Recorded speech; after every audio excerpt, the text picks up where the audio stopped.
Topic है नाभिक की त्रिज्या। तो नाभिक की त्रिज्या में जब लोग वैज्ञानिकों ने जो अलग अलग एक्सपेरिमेंट किया धातु की अलग अलग पट्टियों पर, तो उन्होंने पाया कि नाभिक का आयतन उसकी द्रव्यमान संख्या के समानुपाती होता है। ये पॉइंट आपको याद रखना होगा नाभिक की त्रिज्या का फार्मूला स्थापित करना। तो v प्रोपोर्शनल टू हो जाएगा a, v आयतन है और नाभिक चूंकि गोलाकार होता है इसलिए नाभिक का आयतन यानी गोला का आयतन। तो गोला का आयतन हम लोग भलीभांति जानते हैं, गणित में पढ़ा होगा हम लोगों ने, 4/3 पार क्यू प्रोपोर्शनल टू ए। ये तो कांस्टेंट है।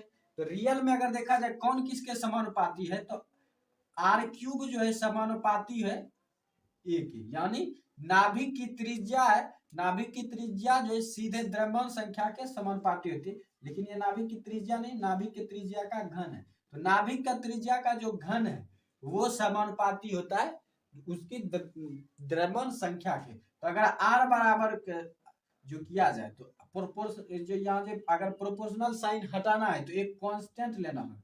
तो कांस्टेंट इसमें आर नॉट लिया जाता है, आर नॉट कांस्टेंट हो गया, उसके बाद हो गया ये ए। अब अगर इसको इधर क्यूब से इस तरफ ले जाना है, साइन कराना, ये चलाएगा 1/3 के फॉर्म, ये 1/3 हो जाएगा, 1/3 पावर पे आ जाएगा।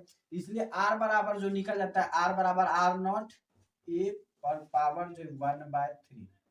ये फॉर्मूला बन जाता है नाभिक का, सॉरी नाभिक के त्रिज्या का। अगर आर नॉट का मान देखा जाए तो आर नॉट का मान जो होता है 1.2 फर्मी, 1.2 फर्मी, यानी इसको एफएम भी कहा जाता है। तो 1.2 फर्मी और एक फर्मी बराबर होता है, एक फर्मी बराबर 10 पर पावर -15 मीटर, एक फर्मी बराबर 10 पर पावर -15 मीटर। यानी आर नॉट का मान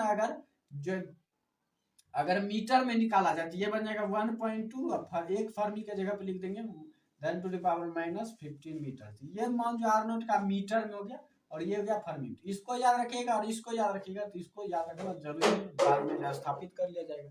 इसलिए याद रखना सबसे पहला आर नॉट बराबर 1.2 फर्मी और 1 फर्मी बराबर 10 पर पावर -15 मीटर। और एफएम का फुल फॉर्म यानी फर्मी का फुल फॉर्म होता है फेम्टोमीटर। फर्मी का पूरा नाम है फेम्टोमीटर। यही जो है इसी के आधार पर आप कहीं पर भी जो है इसका निकाल सकते हैं त्रिज्या। अगर त्रिज्या निकल गया तो उसके बाद जो अगर नाभिक के घनत्व की बात की जाए तो घनत्व बराबर जो होता है द्रव्यमान बटे आयतन, द्रव्यमान बटे आयतन। तो आयतन तो जब त्रिज्या निकल जाएगा, जब त्रिज्या आप इस सबसे पहले अगर किसी सवाल में पूछा जाए कि आयतन ज्ञात करना है किसी भी तत्व का, उसमें एक मान दे दिया जाए तो सबसे पहले आपको त्रिज्या ज्ञात करना। जब त्रिज्या ज्ञात हो जाएगा तो जो है आयतन आप आसानी से ज्ञात कर सकते हैं 4/3 पा आर क्यूब, क्योंकि आर ज्ञात रहेगा तो आसानी से ज्ञात हो जाएगा, क्योंकि ये सब तो कांस्टेंट है जिसका मान पहले से फिक्स है। तो पहले नाभिक की त्रिज्या ज्ञात कर लेंगे, उसके बाद आयतन ज्ञात कर लेंगे। आयतन ज्ञात हो जाएगा तो आयतन का मान यहाँ निकल जाएगा। उसके बाद द्रव्यमान, तो द्रव्यमान तो जैसे मान लीजिए हीलियम का पूछा जाए, हीलियम का होता है 2-4, तो हीलियम जो है जिसका जितना द्रव्यमान संख्या इंटू यू, ये दे देना है द्रव्यमान। किसी भी नाभिक का अगर द्रव्यमान पूछा जाए तो उसका जो परमाणु द्रव्यमान संख्या है और उसमें जोड़ देना है एटॉमिक मास यूनिट, तो वो उसके बराबर हो जाता है। तो यहाँ पर जो तो ये जो अगर हीलियम का यहाँ पर पूछा जाए द्रव्यमान कितना है तो ये 4u है, 4u।